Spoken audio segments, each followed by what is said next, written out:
नमस्कार and welcome back. China में कुछ बहुत ही भयानक हो रहा है। मेरे लिए और मेरी वाइफ के लिए, दोनों के लिए बहुत बड़ी प्रॉब्लम वो खड़ी हो गई है, क्योंकि यहाँ की जो इकोनॉमी है वो बहुत ज़्यादा तेज़ी से नीचे जा रही है। ऊपर से गवर्नमेंट ने हमारी ज़िंदगी का जीना हराम कर दिया है। मेरी वाइफ बहुत बड़े बैंक में काम करती है, लेकिन उस कंपनी ने, जो बैंक है, उसने रिकॉर्ड प्रॉफिट्स को अनाउंस किया है, लेकिन ज़िंदगी खराब हो गई। क्यों? ये सारा कुछ समझाऊंगा कि हो क्या रहा है और चाइनीज गवर्नमेंट कर क्या रही है। अब आते हैं कि जो मेरी वाइफ है, वो रिसेंटली उसको एक अवार्ड भी मिला। She is the best employee अपने पूरे रीजन के अंदर। और साथ में उसको अवार्ड मिला है कि इवन ह्यूज पर्क्स मिले हैं, फ्री ट्रिप मिला है यूरोप जाने के लिए। सुनने में बड़ा अच्छा लगता है, लेकिन वो बहुत बड़ी ट्रबल में वो आ चुकी है, क्योंकि उसका जो बैंक है, हो सकता है अगले एक साल में वो बंद हो जाए। और मेरे साथ भी ऐसी कुछ हो रहा है। कंपनीज में हम काम करते हैं, फॉरेनर्स यहाँ पर। अब कंपनियों को बोला जा रहा है कि फॉरेनर जो हैं, इनको निकालते जाइए। अब हम जो फॉरेनर्स जगह भरी हुई है, इससे हम जो चाइना के अंदर 40% की अनएम्प्लॉयमेंट है उसको कवर कर लेंगे। भाई, हम तो 0.001% लोग हैं, उसमें 40% को आप फिट कैसे करेंगे? लेकिन मुद्दा ये नहीं है। मुद्दा ये है कि अपने फेस को सेव करने के लिए ये क्या कर रहे हैं। और चाइना चाइना का जो सेकंड लार्जेस्ट बैंक है, जिसमें मेरी वाइफ काम करती है, उसके अंदर क्या हो रहा है, मैं वहां से शुरू करता हूं। मेरे साथ क्या हो रहा है वो इतना इंपॉर्टेंट नहीं है, लेकिन आपको समझ आएगा कि चाइना बैंडेड कैसे लगाता है जहां पर सर्जरी की जरूरत है। और जो इकोनॉमी है उसका आपको अंदाजा हो जाएगा कि चाइना की इकोनॉमी कहां खड़ी है और ये क्या कर रहे हैं, हो क्या रहा है। इसका जो बैंक है उसका प्रॉफिट्स, रिकॉर्ड प्रॉफिट्स हैं इस बार। लेकिन ट्विस्ट है उसके अंदर। साथ में गवर्नमेंट ने बोल दिया कि जो पैसे आपके पास हैं, इसको जो आगे इन्वेस्ट करते हो आप, ये आप अपनी मर्जी से नहीं करोगे, आप वहां करोगे जहां पे गवर्नमेंट बोलेगी इन्वेस्ट करने के लिए। अब देखिए, जो फाइनेंशियल इंस्टीट्यूशंस हैं, जो बैंक्स हैं, इंश्योरेंस कंपनीज हैं, ये लोगों से पैसा इकट्ठा करते हैं और उसको ये आगे इन्वेस्ट करते हैं मार्केट के अंदर। लेकिन जो ये बैंक है, इतना प्रॉफिट दिखाने के बाद भी उन्होंने जो अपना आउटलुक है उसको नेगेटिव कर दिया है। क्यों? क्योंकि उनका जो पोर्टफोलियो है, इट इज ब्लीडिंग मनी। खून हो रहा है इनके बैंकों का। क्यों? क्योंकि बेजिंग ने बोल दिया कि जो स्टॉक्स मर रहे हैं, आप उसके अंदर इन्वेस्ट कीजिए ताकि स्टॉक मार्केट स्टेबल दिखे दुनिया को। यह है चाइना, जहां पर पिंगान, जो मैं पहले बताया आपको, वेरी वेरी बिग बैंक, और वो क्राइसिस में आ गए हैं सिर्फ इसलिए, और इसलिए कि गवर्नमेंट ने इंटरवीन करना शुरू कर दिया। और ये आप एज ए इंडियन इन्वेस्टर, आपके लिए वीडियो बहुत इंपॉर्टेंट है। अगर आपको जियो पॉलिटिक्स, इकोनॉमिक्स एंड फाइनेंस, ये तीनों सब समझने हैं, क्योंकि इस वीडियो में ये तीनों चीजें आपको रिफ्लेक्ट करेंगी। अब आते हैं कि प्रॉफिट का इल्यूजन क्या है। ये है नंबर्स। मैं थोड़ा सा बताऊंगा कि जो मेरी वाइफ की कंपनी है, उसने अनाउंस किया कि 126 बिलियन का प्रॉफिट हुआ है। पिछले साल से 47% हायर है प्रॉफिट। और 13 सालों से लगातार ये डिविडेंड इंक्रीज करते जा रहे हैं।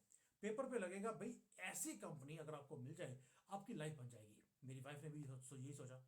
लेकिन अगर थोड़ा सा डीपर देखेंगे आप, यू विल फाइंड जो कंपनी है वो पैनिक मोड में है। उनकी जो इन्वेस्टमेंट के रिटर्न्स हैं वो कोलैप्स कर रहे हैं। बिजनेस ग्रोथ जीरो है।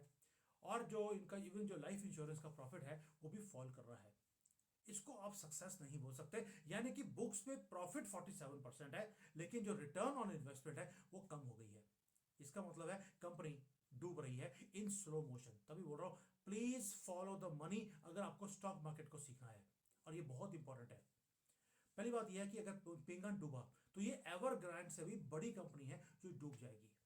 ऊपर से जो स्टॉक मार्केट में ये बैंक्स होते हैं, वो स्टॉक मार्केट में, इंश्योरेंस कंपनीज हैं, वो बॉन्ड मार्केट में वो पैसा लगाती हैं स्टॉक मार्केट के साथ। चाइना का जो 10 ईयर का, 10 ईयर्स का गवर्नमेंट बॉन्ड का जो यील्ड है, यानी कि अगर आपने 10 साल के लिए बैंकों में ये बॉन्ड खरीद लिया गवर्नमेंट का, आपकी रिटर्न है 1.6% की।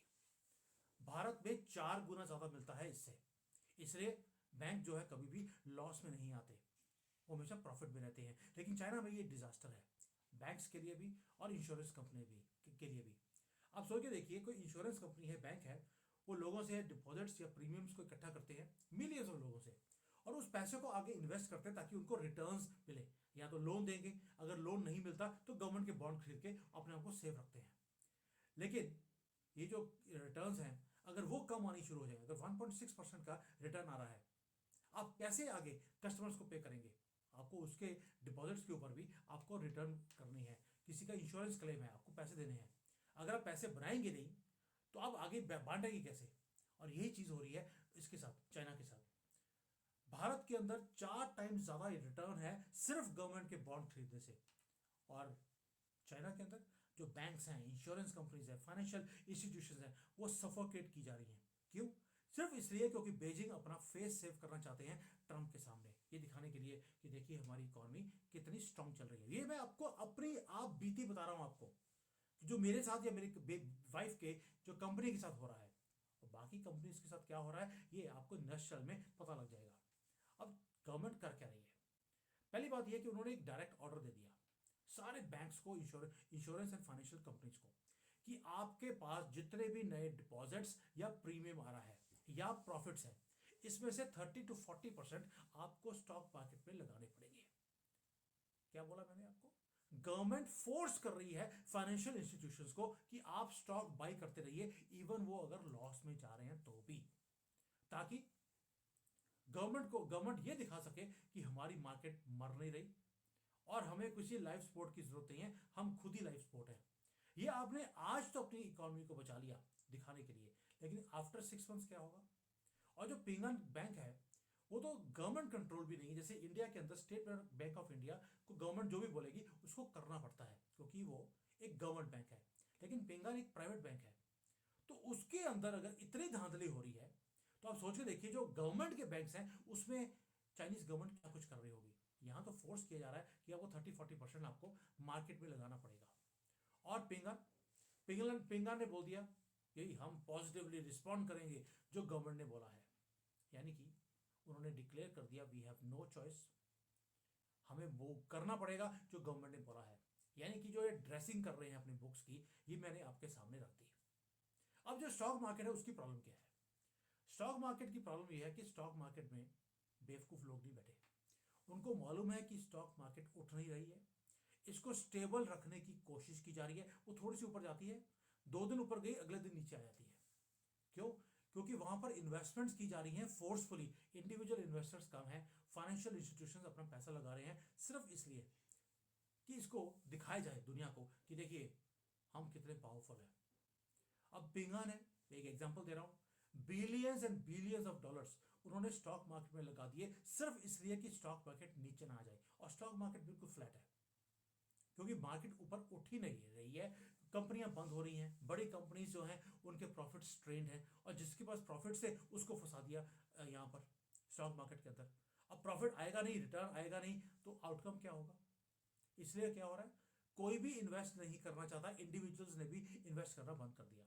ये एक ऐसा सर्कल है जिसमें से चाइना बाहर नहीं निकल सकता। यानी कि आपके पास जो प्रॉफिट का पैसा है उसको अगर आप अच्छी जगह लगाते तो और प्रॉफिट आता, लेकिन आप बैड लोज में, आप बैड डेट में, बैड कंपनीज में पैसा लगा रहे हैं स्टॉक मार्केट को बचाने के लिए। यानी कि अगले साल तो आपका जो भट्टा बैठा ही बैठा है, जैसे पंजाबी में बोलते हैं भट्टा बैठ जाना, वो हाल है इनका, ये उठ नहीं सकेंगे। और ये जो बीजिंग की इकोनॉमिक फैंटेसी है कि भाई अच्छी अच्छी स्टोरीज क्रिएट करो दुनिया को दिखाने के लिए, ये फैंटेसी इनको ले डूबेगी। वही जैसे कांग्रेस का हाल है, फैंटेसी है कि राहुल गांधी जैसा कोई वर्ल्ड लीडर अभी पैदा नहीं हुआ, फैंटेसी है, उसने कांग्रेस को डुबो दिया। वही कांग्रेस का बाप चाइना, वो भी डूबने वाला है इसी कारण। बट एक ट्विस्ट है, कहानी एक और आ गई है कि जो पिंगन है और जो बड़ी बड़ी इंश्योरेंस कंपनीज हैं ये ना अब एआई के ऊपर रिलाई कर रही हैं, और आर्टिफिशियल इंटेलिजेंस के कारण अब इनके पास प्रॉफिट आ जाएगा, और जो ये बैड इन्वेस्टमेंट्स हैं ये गुड में कन्वर्ट हो जाएंगी। चलिए अब इसकी बात कर लेते हैं।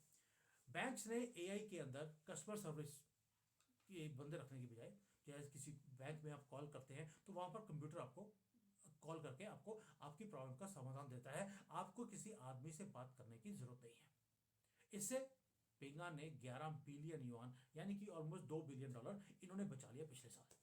चलिए सुनने में बड़ा अच्छा लगता है, इंप्रेसिव है, बट जब आपकी बॉन्ड मार्केट कोलैप्स कर रही हो, आपकी स्टॉक मार्केट कोलैप्स कर रही हो, उसमें एआई आपकी रिटर्न्स को कैसे इंक्रीज करेगा ये मुझे समझ नहीं आया। एल्गोरिदम्स हैं, वो गवर्नमेंट के प्रेशर को नोट नहीं कर सकते, वो प्रोजेक्ट कर सकते हैं कि आपका प्रॉफिट या लॉस कितना आएगा आगे, लेकिन जो गवर्नमेंट का प्रेशर है वो ह्यूमन बीइंग ही सेटल कर सकता है।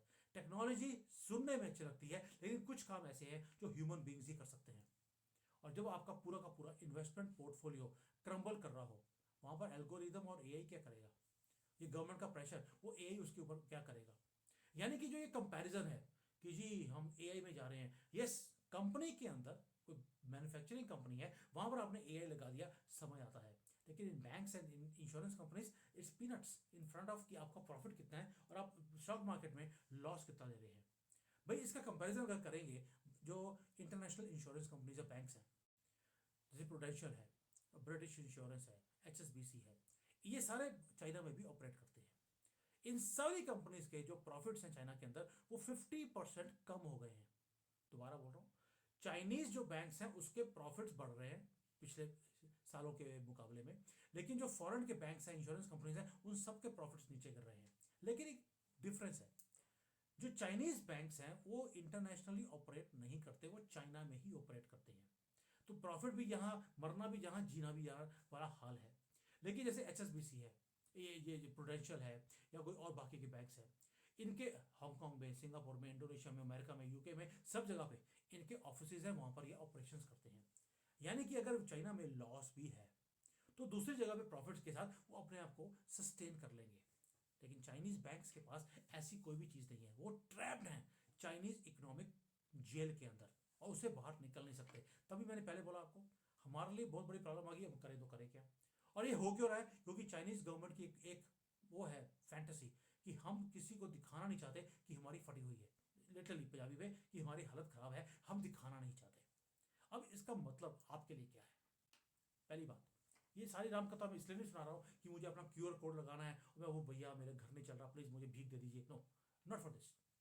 मुझे मालूम है कि I am money, no matter where we go we will make money. अब महादेव की पूरी कृपा है, उसकी चिंता नहीं है।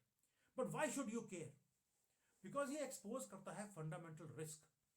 जब आपकी जो इकोनॉमी है उसको बहुत ज़्यादा कंट्रोल रखा जाए, कोई भी चीज़ बाहर नहीं दिखाने की कोशिश की जाए, तो वहाँ पे प्रॉफिट्स मैटर नहीं करते, वहाँ पर मार्केट की फोर्सेस मैटर नहीं करती, वहाँ पर गवर्नमेंट क्या नैरेटिव क्रिएट करना चाहता है वो मैटर करता है।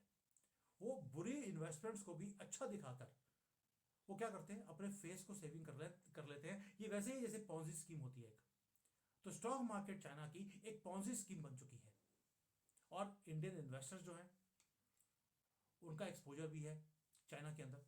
मुझे बहुत कंपनीज में जानता हूँ जिनकी इन्वेस्टमेंट चाइना के अंदर है, फंड्स के अंदर इन्वेस्टमेंट्स हैं, टेक्निकल इन्वेस्टमेंट्स हैं, टेक कंपनीज के अंदर इन्वेस्टमेंट्स हैं, ग्लोबल पोर्टफोलियोज हैं। तो जो पिंगर बैंक की प्रॉब्लम है वो इंडियन इन्वेस्टर्स की भी प्रॉब्लम वो कल को जाके बनने वाली है। थैंक गॉड हमारी भारत की स्टॉक मार्केट में ऐसा कोई भी इंटरवेंशन नहीं है, इंडिपेंडेंट अथॉरिटी है, अपने आप काम कर रही है। और जब पॉलिटिक्स बड़ी हो जाए प्रॉफिट्स को गेन करने से ज़्यादा, तो यही होता है जो आज चाइना के साथ अंदर हो रहा है। We are safe but we have to keep our eyes open, क्योंकि हमारे लोगों की भी इन्वेस्टमेंट्स चाइनीज मार्केट में हुई हैं। क्योंकि चाइनीज मार्केट बढ़ रही थी, लोगों ने इन्वेस्टमेंट कर दिया ये सोचकर ये बढ़ता रहेगा। जैसे बाकी के बड़े बड़े जो फंड्स हैं उन्होंने भी यही गलती किया। लेकिन जो पिंगन के साथ हो रहा है, रिकॉर्ड प्रॉफिट्स के बाद वो अपने रिटर्न्स की जो एक्सपेक्टेशंस है उसको स्लैश करते जा रहे हैं। चाइनीज बॉन्ड यील्ड्स कोलैप्स हो रही हैं, स्टॉक मार्केट डेड है एक तरह से। ये जो दिखता है कभी बढ़ रही है, वो बढ़ती है 2 दिन में उससे ज़्यादा नीचे आ जाती है। और बीजिंग वो फोर्स कर रहा है अपने फाइनेंशियल इंस्टीट्यूशंस को, आप पंप करिए मनी नो मैटर व्हाट। और यही होता है जब गवर्नमेंट आपकी मार्केट्स को कंट्रोल करती है, आपके स्टॉक मार्केट को, आपकी इवन की एक्सचेंज रेट्स को। और जब पॉलिटिकल प्रेशर फाइनेंशियल लॉजिक से बड़ा हो जाए कि भाई मैं दिखना चाहिए कि मैं कितना ग्रेट हूँ, तो वही होता है जो युद्ध में होता है।